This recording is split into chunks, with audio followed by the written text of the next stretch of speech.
मैं रवि कुमार, स्वागत है आपका रेनेशा आईएएस में। जैसा कि आपको पता है 7th जेपीएससी के मुख्य परीक्षा के रिजल्ट आ चुके हैं। 802 कैंडिडेट्स को सफलता मिली है इंटरव्यू के दौर में प्रवेश करने के लिए। और इसमें आपको एक बहुत बड़ी खुशखबरी देनी है कि रेनेशा आईएएस के मेंबर्स ने काफ़ी अच्छा प्रदर्शन किया है। अनेक मेंबर्स का रिजल्ट यहाँ पर आया है और उनका इंटरव्यू के लिए कॉल हुआ है और वो डिजर्व करते थे, है ना। ऐसे मेंबर्स जो डिजर्व करते थे सभी का कॉल हो गया है। कहा जाता है ना, वक्त का ये परिंदा रुका है कहाँ, मैं था पागल जो इसको बुलाता रहा, 4 पैसे कमाने में आया शहर, गांव मेरा मुझे याद आता रहा। वास्तव में इस गज़ल को ज़रूर आप लोग सुनिएगा, जगजीत सिंह जी का है। और वक्त का इसमें महत्व बताया गया है। वक्त सभी के पास बराबर थे, है ना, 6 महीना 8 महीना जो भी था, लेकिन कुछ लोगों ने इस वक्त का प्रयोग किया, कुछ लोगों ने किया भी, लेकिन शायद समय उनका नहीं था, इस कारण नहीं हो पाया। लेकिन बहुत लोगों ने केयरलेस किया, ठीक है। उसका परिणाम हुआ कि प्रीलिम्स जैसे टफ एग्ज़ाम को क्लियर करने के बावजूद आज उनका सफल रोल नंबर के लिस्ट में उनका नाम नहीं है। वक्त के महत्व को समझिए, बहुत छोटी सी ज़िंदगी है, जितना जल्दी हो सके अपने लक्ष्यों को प्राप्त करने का प्रयास कीजिए। रेनेशा आईएएस के स्टूडेंट्स की जहाँ तक बात है तो निश्चित रूप से उन्होंने मेहनत बहुत ही खामोशी से की है, जिसके कारण उनकी सफलता ने शोर मचाया है, ठीक है। लेकिन अभी भी एक स्टेप बचा हुआ है। उसके लिए ऑनलाइन मॉक टेस्ट की मैं व्यवस्था कर रहा हूं और इंटरव्यू प्रोग्राम तो चल ही रहे थे। जिनको अभी भी जुड़ना है ऑनलाइन मॉक टेस्ट से जुड़ सकते हैं। निश्चित रूप से रेनेशा आईएएस के इन मेंबर्स ने न सिर्फ अपने मेहनत के बल पर अपना रिजल्ट लाया है, बल्कि भावी मेंबर्स के लिए और भावी झारखंड के अभ्यर्थियों के लिए एक प्रेरणा का कार्य किया है। इनमें कई स्टूडेंट्स हैं जिनके बारे में सूचना मिल चुकी हैं, जैसे राहुल कुमार महतो हैं, प्रेरणा हैं, जेवा हैं, जिक्रा हैं, अमित सिंह हैं, अविनाश कुमार मेहता हैं, आशा साहू हैं। इसके अलावा सुप्रिया सिंह, इन्होंने हिंदी से क्लियर किया है ना। विकास कुमार हैं, हिंदी से क्लियर इन्होंने किया है। पिंकी कुमारी हैं। इसके अलावा और भी नाम आपके पास हैं, चेतन कुमार हैं, सौरभ वर्मा हैं, मंटू दास हैं, प्रियंका कुमारी हैं, पुरुषोत्तम रे हैं, प्रभाशंकर सिन्हा हैं, उमा शंकर जी हैं।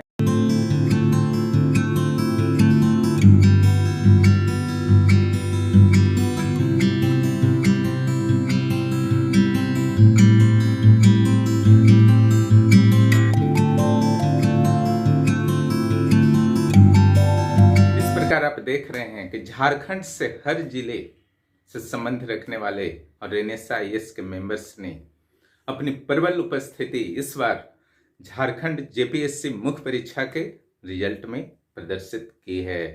उन्होंने स्पष्ट कर दिया कि आप मेहनत करोगे तो आपका रिजल्ट आएगा, समय कम मिले या ज़्यादा मिले, है ना। बाकी लोगों से आगे जाना है तो वर्क को पहले शुरू करना होगा, वर्क को पहले फिनिश करना होगा, ठीक है। उसी रणनीति पर मैंने मुख्य परीक्षा की तैयारी 24 सितंबर से शुरू करवा दी थी, 4-5 दिन के बाद ही, और इंटरव्यू की तैयारी जस्ट होली के बाद से ही शुरू करवा दिया गया था। यहाँ पर ध्यान रखने योग्य है, इन सारे मेंबर्स ने न कोई पर्व मनाया, क्या दशहरा क्या दीपावली, केवल वो पढ़ते रहे। के वैकेंसी निकलने से पूर्व ही मैं इसे एक महाअभियान के रूप में ले रहा था। मैंने प्रारंभिक परीक्षा के सारे क्लासेस, पेपर 1 और पेपर 2 के उत्कृष्ट क्लासेस पूरी तरह से फ्री में प्रदान कर दिए थे। उसका बहुत लोगों को लाभ हुआ। उसके बाद उन सभी जो भी प्रारंभिक परीक्षा में जिनको लाभ हुआ था, उन्होंने मुख्य परीक्षा की भी तैयारी कराने का आग्रह किया। तो मुख्य परीक्षा का भी तैयारी मैंने दिन रात एक करके मात्र 3 महीने में फिनिश करा दिया। और हमारे जो मेंबर्स थे, समर्पित मेंबर्स थे, उन्होंने न पर्व देखा न त्यौहार देखा, लगातार स्टडी करते रहे। इतना आंसर राइटिंग उन्होंने किया, इतना आंसर राइटिंग किया कि आज भी टेलीग्राम के आंसर राइटिंग ग्रुप में लगभग 2000 आंसर पड़े हुए हैं, अच्छे भी हैं कुछ खराब भी हैं। उनके जो शुरुआती आंसर थे 3 महीना क्या बताएं, 1 महीना के बाद ही उनके आंसर में बहुत ही ज्यादा उत्कृष्टता आने लगी, क्योंकि वे लगातार लिख रहे थे। मैंने ओपन कर दिया था कि आप जितना लिख सकते हैं लिखिए। उसके बाद जब मुख्य परीक्षा होने वाले थे फर्स्ट राउंड में, उस समय मैंने 8 टेस्ट जीएस पेपर्स का लिया। उसके बाद जब कैंसिल हो गया फर्स्ट राउंड का, तो दूसरा जब मुख्य परीक्षा शुरू होने वाला डेट आया, जिस पर हो गया 11 से 13 मार्च, उससे पहले भी मैंने कुल 6 टेस्ट लिए, है ना। और एक खासियत जो रेनेसा आईएएस की है, इसमें जो भी मेंबर्स होते हैं वे भी सलाह देते हैं कैसे होना चाहिए सर, और जिनका सलाह अच्छा रहता है उसको पूरी तरह से फॉलो किया जाता है। आपको जानकारी के लिए बता दूं, पहले नोट्स जो है टेलीग्राम ग्रुप पर ही दिया जाता था, लेकिन भारी पैमाने पर वहां से हस्तांतरित कर दिया गया था नोट्स को। इसके कारण एप्लीकेशन डेवलप किया गया और वहां पर नोट्स दिया गया। हालांकि मैं इसके समर्थन में कभी नहीं रहा कि जो मैं देता हूं नोट्स भले ही बहुत बेस्ट हो, लेकिन उससे नहीं पढ़ना है। खुद उतारिए, उसके बाद याद कीजिए, उसके बाद टेस्ट दीजिए, है ना, तब ही लाभ होगा। जितने भी मेंबर्स थे उनमें से जिन्होंने फॉलो किया इस चीज को, उनको इसका काफी लाभ मिला।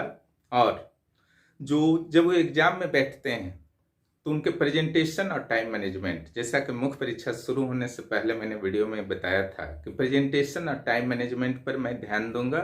और बुक पढ़ने से चूंकि मैं बचा चुका था अपने मेंबर्स को, बुक उनको पढ़ने ही नहीं दिया गया।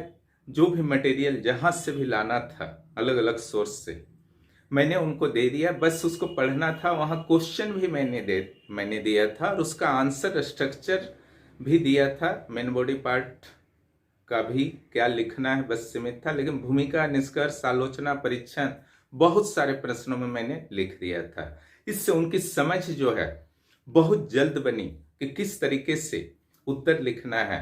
वो इधर उधर नोट्स कलेक्शन में परेशान नहीं रहे, सीधे उनका टारगेट पर प्रश्न, उनका लक्ष्य जो था सीधे टारगेट पर था, है ना। यानी कि वे सीधे नोट्स को पढ़ते हैं और इधर आंसर लिखते हैं, इधर उधर का कुछ सोचने का जरूरत ही नहीं पड़ा। यहां तक कि आपको आश्चर्य होगा कि ऑब्जेक्टिव क्वेश्चन के डाटा वाले प्रश्न भी नोट्स से आ गए थे, और बाद में जो टारगेटेड क्वेश्चन टॉपिक्स दिया गया उससे भी बहुत सारे प्रश्न आ गए थे, है ना। तो इस तरीके से एक निश्चित स्ट्रेटजी से चला गया, जिसका लाभ मेंबर्स को हुआ जो काफी सीरियसली इसको ले रहे थे 7वें जेपीएससी के। हाँ, जो 11वें जेपीएससी के लिए सीरियस हैं तो निश्चित रूप से इंतजार न करें, न ही अलग अलग आयोग की ओर आपको भटकने की जरूरत है। जेपीएससी अगर टारगेट किए हैं तो सिर्फ जेपीएससी, बीपीएससी टारगेट किए हैं तो सिर्फ बीपीएससी। 2-3 आयोग आज के दौर में संभालना थोड़ा सा टफ हो जाता है। आप एबल हैं, है ना, इसमें कोई दो मत नहीं कि आप एबल हैं, कर भी सकते हैं, लेकिन फिर भी अगर एक समय में एक आयोग को आप टारगेट करेंगे तो उसका लाभ निश्चित रूप से आपको ज्यादा मिलेगा। इन्हीं बातों को करना था। और जो भी ऑनलाइन, जिनका भी इंटरव्यू कॉल हुआ है, उनको बहुत बहुत बधाई। ऑनलाइन इंटरव्यू करना चाहते हैं तो निश्चित रूप से मॉक इंटरव्यू के लिए जुड़ सकते हैं। और जिनका नहीं हुआ है, घबराने की जरूरत नहीं है, बहुत जल्द ही नए वैकेंसी आएंगे। लेकिन कमी इस बार मत छोड़िएगा, है ना। कमी छोड़िएगा तो फिर परेशानी में पड़िएगा, है ना। कमी एकदम नहीं छोड़ना है इस बार। और शुरू से जब तक कि आपका फाइनल लिस्ट में नाम ना आ जाए तब तक जो है आपको लगे रहना है। यही बुद्धिमानी है। आशा है हमारी बातों को आप समझ रहे होंगे। जो भी 11th जेपीएससी की तैयारी करना चाहते हैं यथाशीघ्र जुड़ जाए। आंसर राइटिंग ग्रुप जो हमारा चलता है, जिससे इतने सारे कैंडिडेट्स का सिलेक्शन इंटरव्यू के लिए हुआ है ना, वहां अगर आपको जुड़ना है तो वहां सीट्स जो हैं लिमिटेड हैं। नोट्स ग्रुप में सीट लिमिटेड नहीं है, लेकिन आंसर राइटिंग ग्रुप में चूंकि चेक करना पड़ता है इसलिए वहां पर सीट लिमिटेड रखा गया है। इसके अलावा 11th जेपीएससी प्रीलिम्स के भी बैच चल रहे हैं और जेएसएससी सीजीएल के पेपर 3 के भी बैच चल रहे हैं और बीएसएससी सीजीएल की भी तैयारी उसी बैच में, जैसे सीजीएल पेपर 3 समाप्त हो जाने के बाद बीएसएससी सीजीएल के जो बचे खुचे पार्ट्स होंगे उसी बैच में डाल दिया जाएगा। जो भी इस चैनल पर रहें, चैनल को सब्सक्राइब करें और दोस्तों को भी इस चैनल के बारे में जरूर बताएं। बहुत बहुत